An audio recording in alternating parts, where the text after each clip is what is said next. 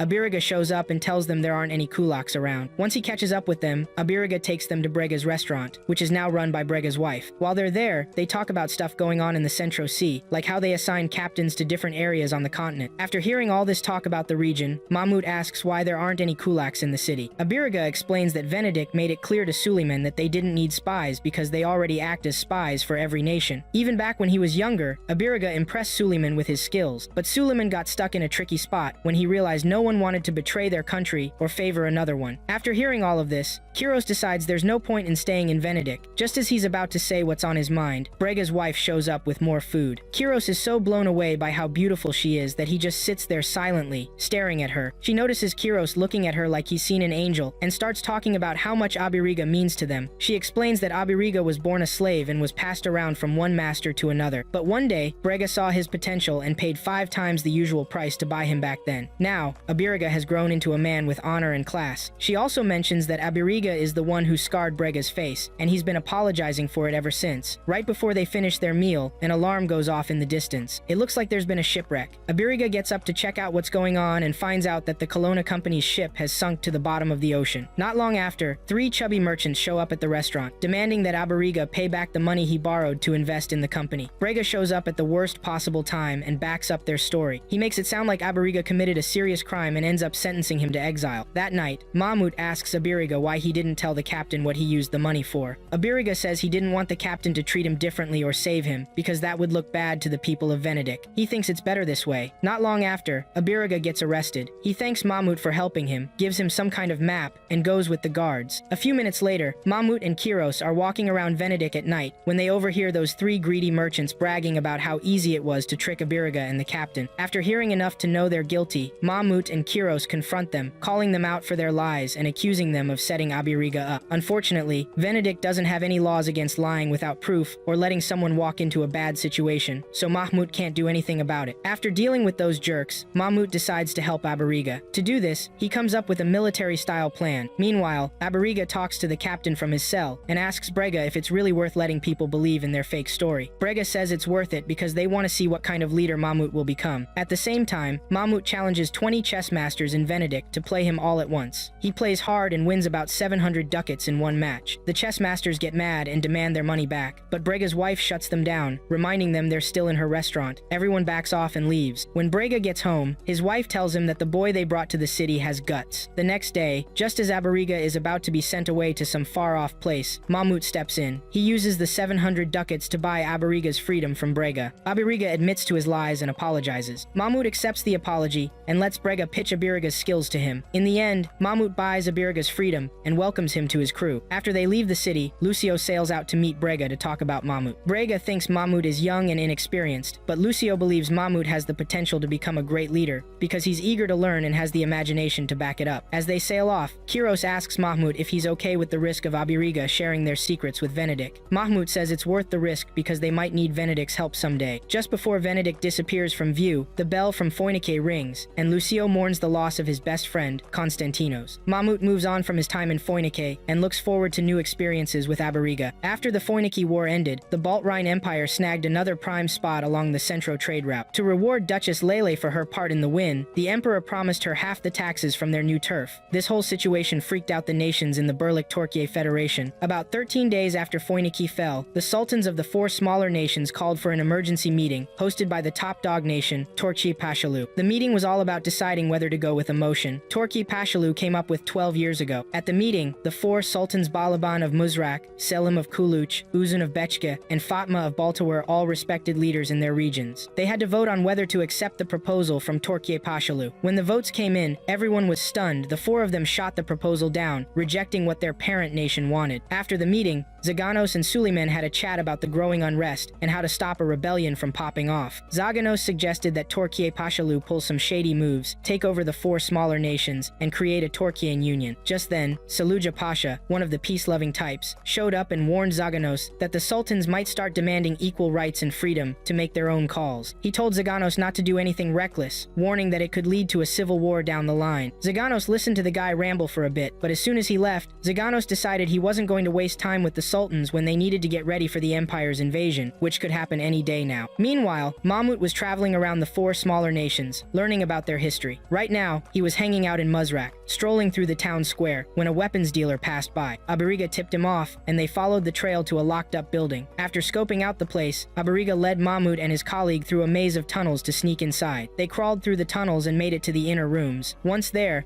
they had to fight off a guard before Mahmud could even say who he was. Soon after, 2 important-looking people showed up. One introduced himself as Bayezid, the brother of Sultan Balaban, and pointed to the sharp-looking woman next to him, Princess Aishi, the daughter of Sultan Fatma of Balta. Bayezid mentioned he was the Kulak, a spy or informant of the area, which caught Mahmud off guard. Mahmud asked why a sultan's brother would take a job like that, and Bayezid said it's just how things are now. Aisha started throwing shade at Mahmud, trying to mess with him, but Mahmud stayed calm and kept asking Bayezid why he was hiding out in this building. Bayezid explained what went down at the recent meeting, which surprised Mahmud. Mahmud then asked for a meeting with Bayezid's brother, but Bayezid warned him that his brother was dangerous and unpredictable. Even so, Mahmud wasn't about to back down, so Bayezid told him where to find his brother, curious to see what would come out of their meeting. Mahmud and his crew finally roll up to Balaban's camp, where he spots the famous Yenicheri squad. Mahmud's blown away by how many troops Balaban has pulled together in the meantime, but he keeps his cool and asks for a meeting with the Sultan anyway. Meanwhile, Bayezid catches wind of how many soldiers his brothers stacked up to come after him. Knowing it's only a matter of time before Balaban shows up, Bayezid tells his crew to get ready to bail and smokes them out of the building. While that's going down, Mahmud heads to Balaban's tent, shows his respect, and straight up asks why Balaban ditched the Berlik-Torkie alliance.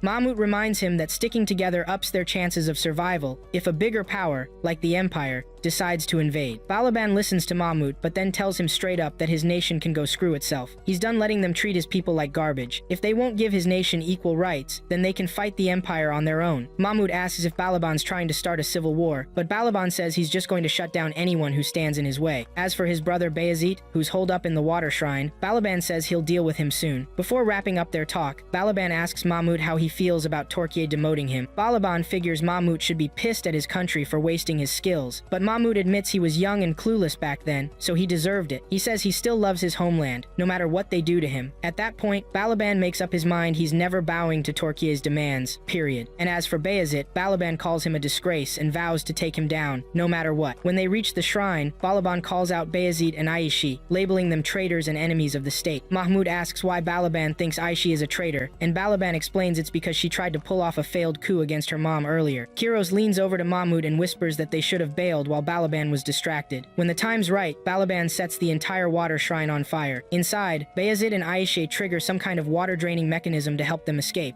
After pulling this stunt, Balaban formally invites Mahmut to his quarters. Meanwhile, Suleiman gets a letter from Mahmut spilling all the tea about what went down in the city. When Zaganos hears about Bayezid's recent death, he starts scheming for the next divan meeting. This time, he pitches a plan to the 13 pashas: use someone disposable to take down the 4 sultanate stratocracies. That way, even if the assassin gets caught, no one can trace it back to Torkiye Pasha Lu. Saluja stands up to challenge Zaganos, calling his plan cowardly and dumb, but Zaganos claps back, reminding everyone they don't have time to waste because they need to get ready for the empire. Saluja suggests meeting the demands of the 4 nations to smooth things over, but Zaganos doesn't buy it. Saluja keeps rambling until Zaganos shuts him down, saying the satellite nations don't give a damn about the Federation anymore. Zaganos promises that if the Pashas trust him with this mission, he'll get it done. That night, Zaganos gets the green light to plan the coup. He picks Mahmut, a pretty disposable soldier, to pull it off and take down all 4 sultans before it's too late. He shares the plan with Suleiman and explains his reasons. Suleiman gets the gist of the political move and heads off to Muzrak. Mahmut keeps checking out Balaban's palace. His guys, Kiros and Abariga, get distracted by the cool fountain and wander off to check it out, leaving Mahmut behind. Later, when it gets dark, they all chow down and fill up. After dinner, the 3 of them sneak out of the palace, quietly taking out a bunch of guards on their way to the gates. Meanwhile, Eleanor catches Balaban leaving his quarters and asks why he hasn't taken care of Mahmut yet. Balaban brushes her off, saying not to sweat it because he's got plans for the kid. While Mahmut and his crew sneak out through the sewers dressed as Yenicheri soldiers, Balaban and his men find the guards they took out and sound the alarm. Mahmut thinks about trying to talk things out with Balaban, but they all know it's way too late for that. Instead, they slip into the next Yenicheri roll call, which Balaban is leading, and try to stay under the radar. Balaban starts the roll call, letting a few soldiers pass until he gets to Mahmut and Kirosbut. Nadabiragan calls them out. When Balaban catches Mahmut, he's clearly pissed and promises to burn Mahmut's face to a crisp. Right then, the fountain nearby goes haywire, and Abariga uses the water to put out the torches. After that, he takes down all the guards in the courtyard, including Balaban, and helps his crew escape back into the sewers. Mahmut and the gang keep moving through the sewers until they finally run into Eleanor and Rod Orm at the other end. Eleanor kicks off the convo by telling Mahmut she's been waiting to see him for a hot minute. Mahmut and his crew eventually figure out that the Empire's minister, Louis, is mixed up in the shady moves of the 4 stratocracies. After hearing Mahmut's take on it, Eleanor decides she can't let him live. Mahmut's like, "Bring it on," and tells her he won't hold back against her fancy little lackeys. Eleanor drops her smug attitude, whips out her long, flexible sword, and the fight's on. Mahmut teams up with his crew and his eagle, Iskender, and not only disarms Eleanor but also takes down the other assassins. With his sword at Eleanor's neck, Mahmut glares at her skinny,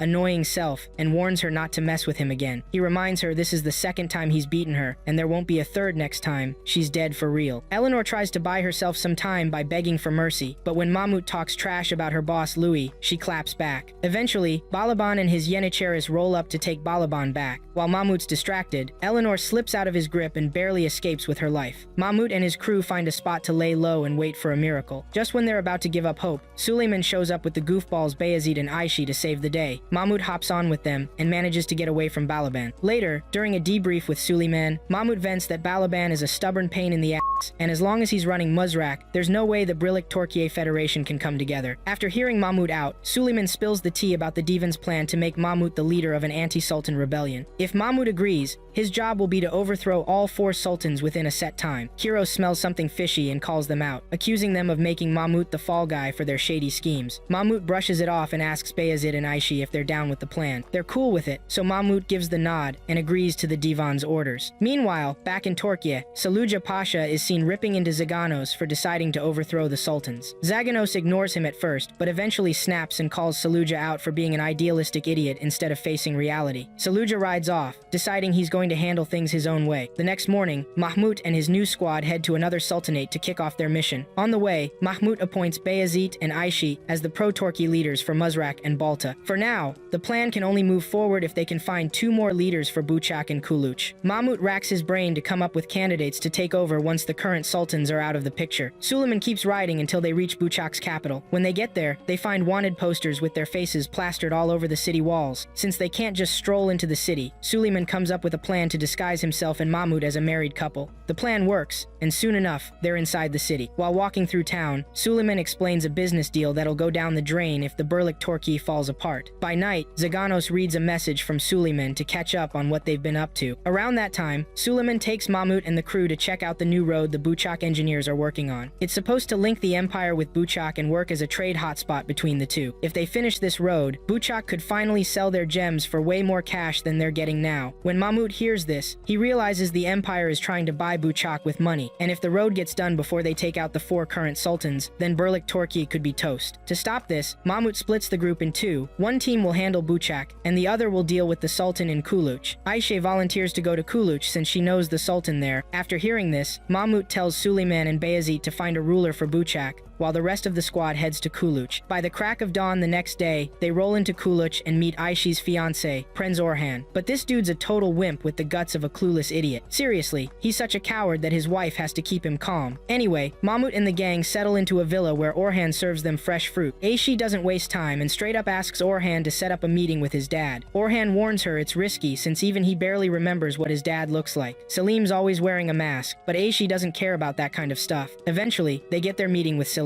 Mahmut tells his crew not to kill Salim if they get the chance, so they can figure out why he's always hiding behind a mask. Soon, Selim shows up and greets them, keeping it pretty straightforward. He and Aishi trade some sarcastic jabs, with Aishi reminding him how weak his nation is compared to the other sultanates. Selim fires back, saying he's tight with Balaban and has no beef with him. Then, out of nowhere, Selim calls in his warriors to draw their swords on Mahmut. To avoid a fight, Mahmut calms everyone down, but he starts suspecting something's off about Salim's attitude. Maybe the Empire has spies keeping tabs on him. Anyway, Selim has his men lock Mahmut and the crew up in the 9th tower until Balaban shows up. Right after they're thrown in, the agents reveal themselves, and Mahmut realizes he was right all along. While Prince Orhan bawls over his dad's betrayal, Abariga finds a weak spot in the tower and tells Mahmut about it. Just then, a secret door swings open, and Selim shows his real face. First, he apologizes for acting weird earlier, and says betraying the Berlik Torkier was a tough pill to swallow. Now, he's on board with whatever Mahmut's planning and lets him know. Selim explains that his nation is tiny, with no army or money, so he doesn't have much power to stand up to the other 3 sultanates. Aishi comes up with a sneaky new plan to help make their takeover a success. If Selim can set up a wedding for herself and the prince, they can gather all the sultans in one room and take them out. If the sultans skip the wedding, then Selim can just go through with the marriage and stir up trouble later. Selim's down with the plan, so he starts getting everything ready the next day. After sending out the invites in the morning, Mahmut and Abariga talk about the chance that Kuluch might double-cross them and strike a deal for their own benefit. Mahmut keeps his options open and asks Aisha if she's cool with marrying someone she doesn't love. Aisha sees how sharp Mahmut is and tells him she's been trained to handle an arranged marriage like it's no big deal. Plus, the guy she likes might not even like her back, so there's no point stressing over it. Meanwhile, miles away, Suleiman and Bayezid are on the run after Buchak's soldiers spot them. Around the same time, Bayolu Ismail, one of Uzun's 45 sons, shows up just in time with treasures from distant lands for his dad. After the pleasantries, Ismail notices some troublemakers causing chaos and asks his dad for permission to hunt them down and deal with them before things get worse. Uzun gives him the green light, and Ismail hires the Orquesta mercenary group he had lined up earlier to capture Suleiman and Bayezid. Once he's got them, Ismail has a chat with them and admits he's on their side, wanting to be under the protection of the Berlik Torki. Suleiman agrees with the plan and waits for Ismail to make his next move. Ismail then asks what Torkia Pashalu is willing to pitch in to make the rebellion work. Suleiman mentions a small number of men and supplies, but Ismail's not impressed. They'll need way more than 5,000 men from Kuluch to go up against the 23,000 soldiers from the other 3 sultanates. Bayezid steps in before Ismail makes a hasty decision and invites him to see something he's been keeping under wraps. Trusting him, Ismail follows Bayezid and finally gets to check out his secret weapon, the Shark Yay, and it's not just one, it's 77 of them. Right then and there, Ismail locks in his deal with Bayezid to rebel against his dad. Before diving back into the main story, there's a flashback showing how Bayezid and Aishi fell for each other. From the looks of it, Aishi is head over heels for Bayezid. Back in the day, Balaban was with them in the forest when he realized how sharp Bayezid was. That same day, Balaban made a promise to always have Bayezid's back and use his smarts to help rebuild Muzrak. Now, all 3 of them are sitting around, lost in thought, reminiscing about those good times. A few days later, a divan meeting is held with the pashas of Torkiye Pashalu to talk about Mahmud's plan to overthrow the sultans of the 4 neighboring nations. Some of the more aggressive pashas were all for it, while the pacifists and clueless idiots were against it. Saluja, who's basically the king of dumbasses, gets up and asks the head pasha if he can be Torkiye Pashalu's representative at the wedding. The head pasha gives him the green light, and Saluja thanks him. As they leave the capital, Zaganos watches them go, fully aware that Buyuk Pasha, the head pasha, sent them on a suicide mission. But hey, Saluja kind of deserved it, so there's that. In the next scene, Mahmud and his crew meet up with Beolu Ismail in Akayip, the capital of Kuluch, to talk about the wedding plan. Ismail doesn't have a problem with the plan itself, but suggests they let the wedding happen without any assassinations. Then, once Orhan becomes sultan, they could use Kuluch's soldiers to attack the other 3 nations. Mahmud isn't on board with this, saying a civil war would just divide the people too much. Ismail then asks how Mahmud plans to get the people to overlook the assassination, and Mahmud tells him to meet him at the Circle Plaza in 3 nights. 3 nights later, Ismail and the other Torkians show up at the Circle Plaza for a stage play that paints the current sultans as evil villains working with the empire. The play goes on for a while before wrapping up. Afterward, Mahmud and Ismail see the plan starting to take shape. Mahmud thanks Shara and her crew for helping pull it off and tells them to keep performing the play for 6 more months if he doesn't make it. Shara tells him to quit being so dramatic and focus on staying alive. Later that night, Mahmud talks to Kiros about the plan, saying they'll need the people on their side if things go sideways. Meanwhile, Abiriga chats with Aishi about what'll happen if the sultans don't show up to her wedding. If that happens, Orhan will take over as sultan and use military force to make the other nations fall in line. Aishi seems confident, but she doubts Balaban will just sit back and do nothing. Speaking of Balaban, he's seen talking to Saluja, who's dumb enough to think Balaban's a saint. Saluja spills the beans, telling Balaban that the Divan suspects him of making deals with the empire to take them down. Balaban, unfazed, pats Saluja on the shoulder and thanks him for sharing the Divan's secrets. For now, Balaban plans to bring his 10 Yenicheris to the wedding. Saluja, still clueless, thanks him for being such a good guy and heads off to his room. Later that night, Balaban remembers the moment he found out about his dad's death. Turns out, his dad was used as a pawn in one of Torkiye's political games. Balaban's pissed at the Burlik Torkiye and wants payback. So, he tells his crew to let the sultans of Buchak and Balta know to get their armies ready. They're gonna march on Kuluch and crush them with everything they've got. Meanwhile, word gets out about Saluja's betrayal, and it reaches the Divan. Buyuk Pasha sees this as his chance to make a move. Instead of calling Saluja out for being an idiot, he decides to stab Balaban in the back. While Balaban's off fighting at Kuluch, Buyuk plans to hit Balaban's country when it's wide open. Like clockwork, Zaganos sides with Buyuk.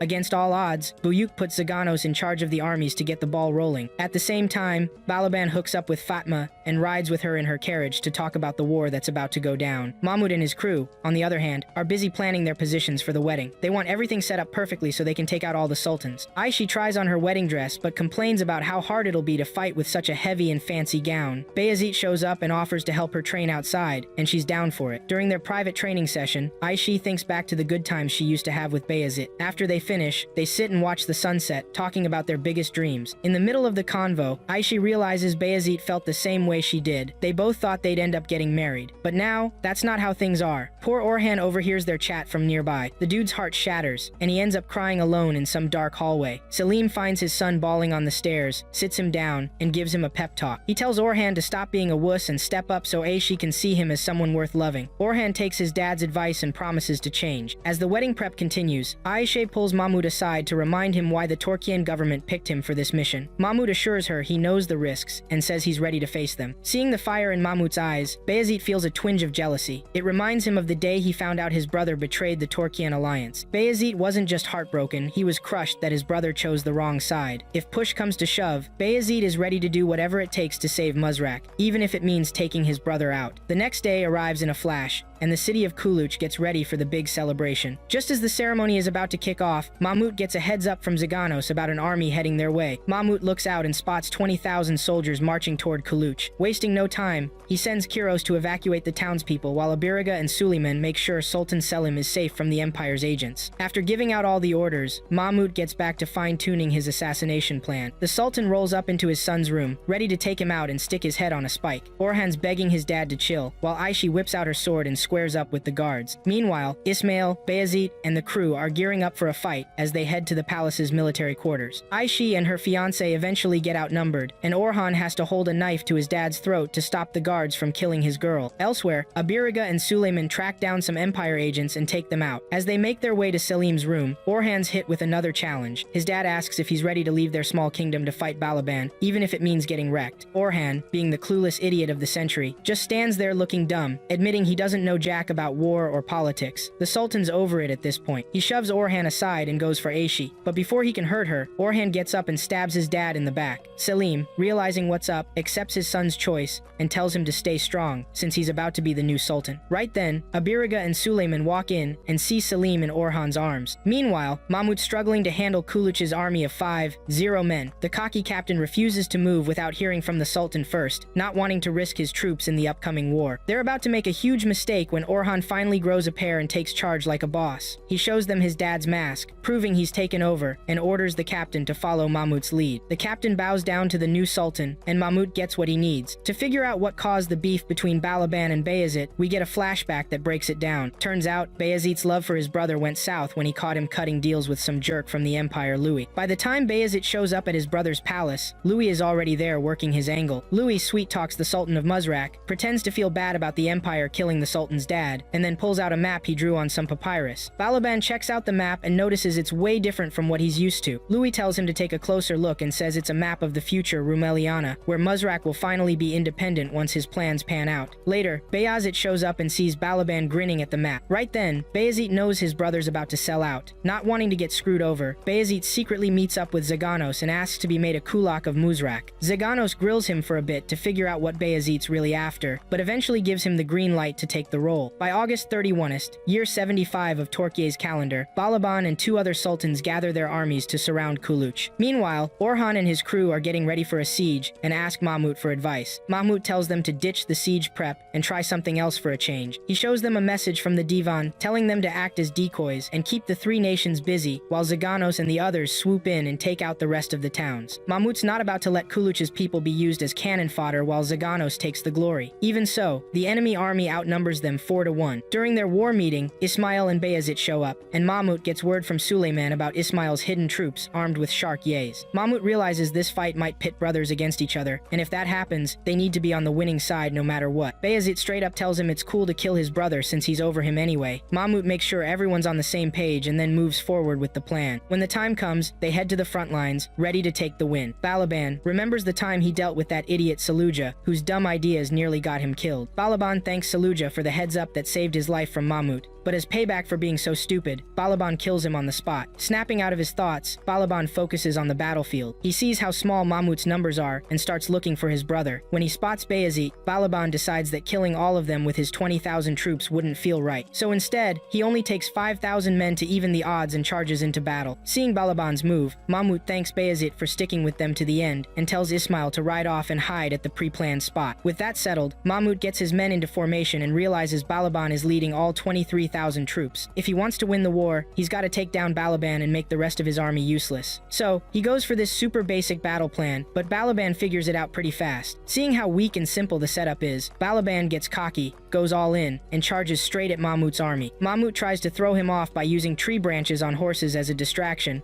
but Balaban doesn't fall for it. He keeps chasing Mahmud, thinking he's got the upper hand. Once Mahmud lures him in close enough, he tells his guys on horseback to kick up a ton of dust with the branches, creating a huge cloud that blinds Balaban and his troops for a bit. This works pretty well, and Balaban's forces start getting separated from the rest of their 18-0 strong army. Eventually, one of the cocky commanders from earlier splits off from the main group. The 18-0 men try to follow, but they get ambushed by spear-wielding soldiers hiding in the galleys. Orhan sees the dust cloud and realizes it's time to move to the next phase of the plan. He signals his guys, and they quickly form a reverse bow formation. Meanwhile, the rest of the Kuluch army pretends to retreat, giving Mahmud's troops enough time to catch up to Balaban's men and trap them from both sides. With the dust cloud still hanging around, Uzun asks Fatma if they should send reinforcements, but Fatma, knowing her brother's pride, decides not to insult him by interfering. Mahmud pushes through Balaban's Yanakaris Unikaris, taking out most of them. By the time Balaban realizes he's screwed, it's too late. Over half of his prized Unikaris are dead. When the dust finally settles, Mahmut confronts Balaban and tells him to surrender while he still has the chance, or he'll face death by Mahmut's sword. But Balaban, being as proud as ever, ignores him. Instead, he rallies the remaining Unikaris, firing them up to keep fighting for their country. This works, and they charge after the enemy. Kiros and a group of Kaluch soldiers retreat into some nearby ravines, leading Balaban and his men into a trap set by Ismail. Once Balaban's troops are deep enough in the ravine, Bayezid and Ismail get their Shark Yay weapons ready and fire on them. After the first attack, Ismail orders his men to block Balaban's escape routes by rolling massive boulders to seal the front and back of the ravine. With the exits blocked, the Shark Yay crew gets ready for another round of fire. Meanwhile, Ismail's men start shooting arrows at Balaban's army to keep them on edge. Balaban has his troops form a turtle shell formation to shield themselves from the arrows. As they move toward what they think is an exit, Balaban starts realizing how badly he underestimated Mahmut. Before he can come up with a new plan, Bayezid and his crew fire another round, wiping out most of Balaban's men. After surviving the second wave, Balaban spots the Shark Yay shells on the ground and figures out that Bayezid is behind the attack. He's shocked and hurt, thinking his brother hates him enough to betray him like this. He quickly orders his men to get out of the trap before Bayezid can fire again, but it's too late. Bayezid and his team unleash a third round of shots, this time hitting Balaban twice, once in the chest and, well, probably in the nuts. Even with those wounds, Balaban, being the absolute beast he is, charges at Bayezid and tries to kill him. He demands to know why Bayezid betrayed him. Bayezid tells him it's because he's not fit to be a sultan. He accuses Balaban of being too emotional and reckless, especially after getting too cozy with Louis, the backstabbing empire guy. Bayezid says he always knew it would come to this because Balaban is too stubborn and caught up in his feelings. Balaban drops his knife and asks Bayezid if he remembers when he promised to love him forever. Bayezid holds his dying brother and tells him he's loved him since they were kids. As the sun sets on August 31st, Balaban dies on the battlefield, leaving the title of Sultan to his brother, Bayezid. Back on the battlefield, Uzun, the fat slob, gets fed up waiting for Balaban to give the green light before attacking with his army. So, he rounds up his troops and gets ready to wipe out the rest of Orhan's forces. Both Abariga and Orhan know what Uzun's planning, but they stay chill and wait for Mahmut to bring proof that Balaban's been taken out. If Mahmut can handle Balaban, the war's basically over. In the meantime,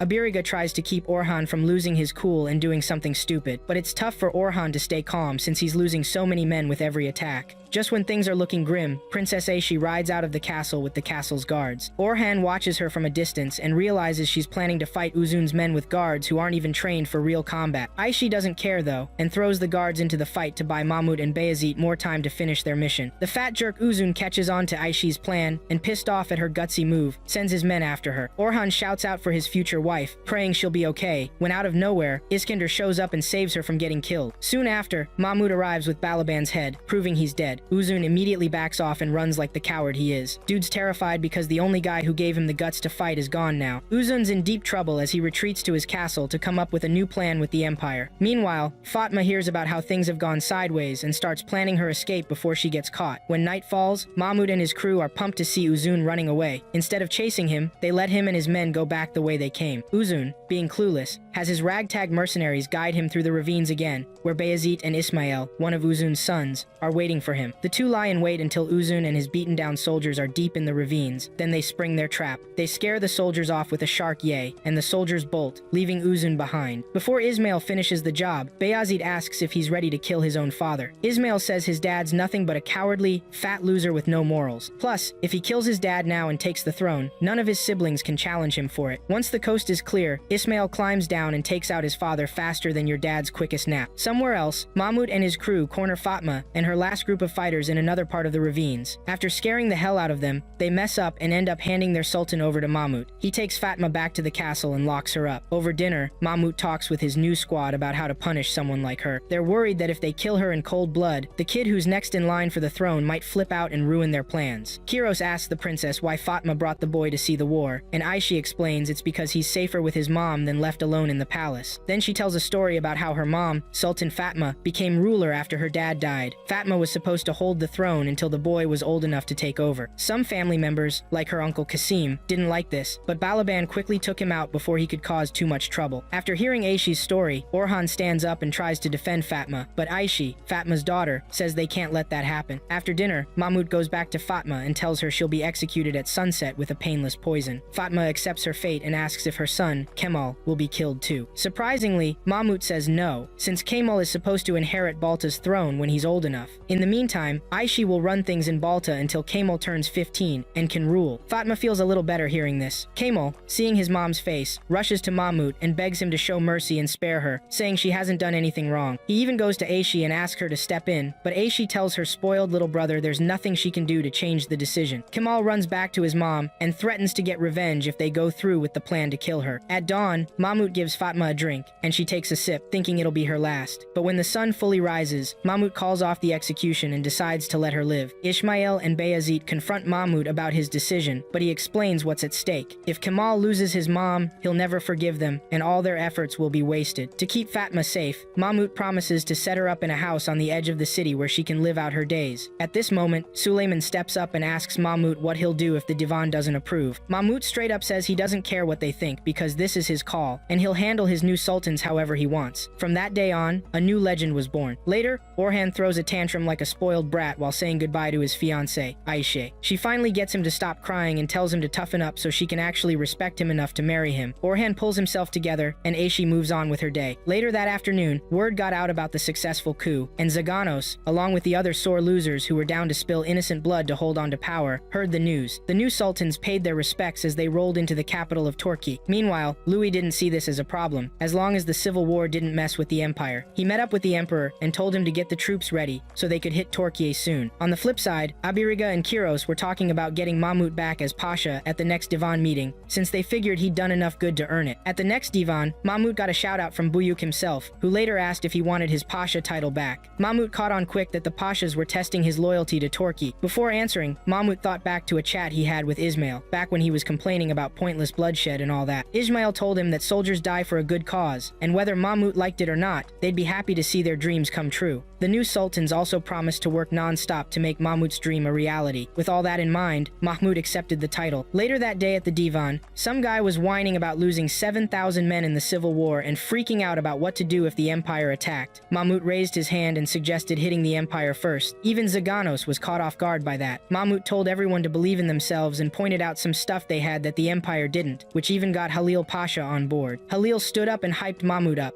convincing everyone to make him the first minister of foreign affairs. That night, Mahmut and Zaganos had an awkward run-in in the castle courtyard. Mahmut called out to Zaganos and thanked him for picking him and Suleiman to be key players in his spy network. He tried to give the pyramids back, but Zaganos wouldn't take them. Instead, Zaganos told Mahmut to make everyone proud. Mahmut thanked him again and went back to his crew to keep doing what needed to be done. On their next trip, Mahmut and his crew head to a famous merchant city with ties to the east. There, he meets one of the city's top 3 merchants, Lord Ramanavram for short, to ask for his help in letting Turkiye Pashalu trade with the eastern part of the continent. Ram listens to Mahmut's pitch but shuts him down, saying they can't risk ruining their reputation with other nations just to help Turkey. After that, Ram kicks Mahmut out of his castle and goes about his day. On their way back to their place, Mahmut and his crew notice a commotion caused by a young girl named Hanum Nikki after a trade deal went south. Apparently, she wanted her goods back because of some emotional attachment. Turns out, some dude named Idris ditched her dad's company to work for a rival right after her dad passed away,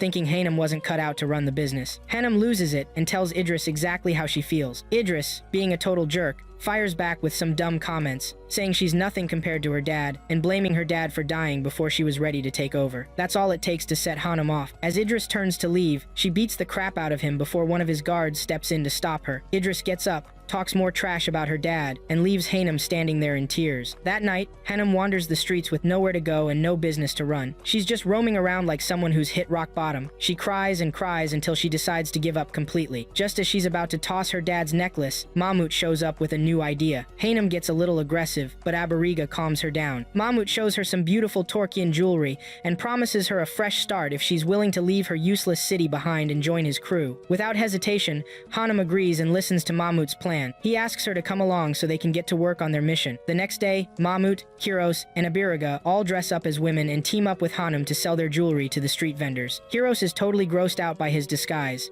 but Idris and the other jerks are stunned to see Hanum back on her feet just a day after hitting rock bottom. For Hanum, this marks a turning point, and she's determined not to go back to her old life. That night, Mahmoud asks Hanum if it's possible for them to break into the Eastern market like the city's top 3 merchants. Hanum says it'll be tough since those guys have made it hard for other merchants over the years. When Mahmoud explains that he wants to deal with Chinili because they're rich and easy for the Empire to notice, Hanum suddenly remembers a guy from Chinili who buys weird stuff from Rumeriana for the Chinili Emperor. The next day, Mahmoud and his crew, including Hanum, roll up to this guy's villa and find him chilling in his birthday suit. Hanum introduces the man as Wang Yixin from Chinili, and they all settle in the dining room to sip on some tea and chat. Mahmoud listens to Wang's backstory, trying to figure out what kind of dude he's dealing with. Once he's got the info he needs, Mahmoud pulls out a fancy Venetian glass cup and asks Wang if he can hook him up with 10,000 of these bad boys for Chinili. Wang hears him out but shuts it down, ready to end the meeting. Mahmoud stops him in his tracks, promising to bring peace to Chinili if Wang can deliver those glass cups. Seeing Mahmoud's determination, Wang changes his tune. He remembers the Chinili Emperor's son has a birthday coming up and counters with an offer to buy 400 boxes of Venetian glass from the Nikki caravan. They shake on it, and everyone goes their separate ways. That evening, Wang fills his wife in on why he made the deal while they're hanging out on the balcony. He tells her how aggressive the Baltrine Empire is and says he'd rather deal with a sharp guy like Mahmoud from Torquay than those jerks from the Empire. A few days later, Mahmoud and his crew get shipments of the Venetian glass and start loading them onto caravans for distribution. Ram asks Wang what's up with all the glass, and Wang explains it's for the prince's birthday. Ram grins and gives him the green light to keep at it, but then they hit a snag. Some cushioning materials they need don't show up on time. That night, they talk about the cushion problem, and Mahmoud tells them not to sweat it, it's already being handled. A few days later, Venedict ships out about 200 boxes of cushioning materials to the merchant cities. Brega oversees the operation, and Doge Lucio gives him a big thank you. To mess with the Empire's plans even more, Brega heads to Theros and offers to buy their wheat at 5 times the usual price. The greedy ruler of Theros jumps at the offer, ditching his deal with the Empire. Louis, one of the Empire's big shots, gets super annoyed that his plan got wrecked again. The Duchess rubs it in, calling him useless, but Louis doesn't care. Instead, he plans to jack the wheat from Theros by setting up a fleet in Foiniki to ambush the ships. The Empire's crew in Foiniki hears about the plan but drags their feet at first. Eventually, they get moving and attack the Venetian fleet from Theros. Brega tries to avoid a fight, and even the Empire's fleet captain isn't looking for trouble. But some hot-headed rookie decides to charge at the Venetian ships, kicking off a battle that lasts a few days. In the end, Venedict's navy wins and captures Ryan Law, an old, worn-out guy from Venedict. Mahmoud hears about all this and finally reveals his big plan for Venedict and the Empire. Since they've just become allies, Mahmoud speeds things up by getting Venedict to indirectly betray the Empire. Abiriga is blown away by Mahmoud's smarts and tells him so. Mahmoud thanks Hanum for her help in pulling it all together. Hanum accepts his thanks and asks to join his crew to travel the world with them. Mahmoud happily welcomes her aboard for their next adventure to stop the war. Around October 24th in the year 75 of the Torquian calendar, the Empire signed a deal with Venedict. The agreement was that Venedict would let the Empire sail through their waters with wheat they bought from Theros. But just 3 days after the deal, a couple of Empire ships carrying wheat to Foiniki got wrecked by pirates in Venedict's waters.